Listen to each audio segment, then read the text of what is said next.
Баршаңызға сәлем. Бүгін мен сіздермен қазіргі дастарханның сәніне айналған қызылша нанның рецептімен бөлістім. Рецепті көру үшін видеоны соңына дейін қараңыздар. Бізге қажетті жылы суымыз және қызылша, май, ашытқы, тұз, ұнымыз қажет. Алдымен жылы суымызды құйып, үстінен май мен ашытқы тұзымызды салып, жақсылап тұрып араластырып аламыз. Араласқан соң қызылшамызды саламыз. Тағы да араластырып, ұнымызды 2-3 бөлікке бөліп, қамыр илейміз. Біздің қамырымыз қолымызға жабыспайтындай болып, жақсылап иленуі қажет. Қызылшаны таңдағандарыңызда қызылшаның жаңа балғын түрін таңдағандарыңыз дұрыс. Және де қызылшаны қайнатпай, терканың майда түрінен өткізіп қосасыздар. Біздің қамырымыз ашыды, тағы да қолымызды майлап алып, бір қайтарып қоямыз. Енді көтерілген қамырымызды пайдалансақ болады. Осылай екіге бөліп алып, барлығын дөңгелектеп кесесіздер.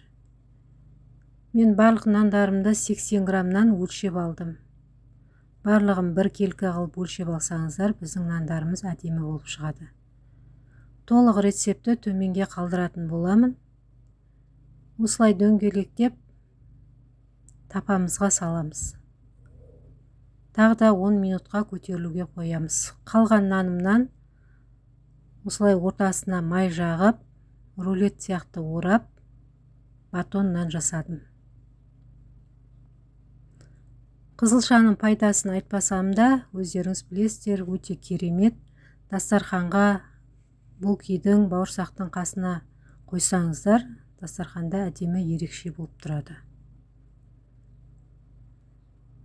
Менің пешімде 180 градуста 30 минутта пісіріп алдым. Осылай жұмыртқаның сарысын ертіп, бетіне жағып, үстінен күнжіт сеуіп, пешке пісіруге жібереміз.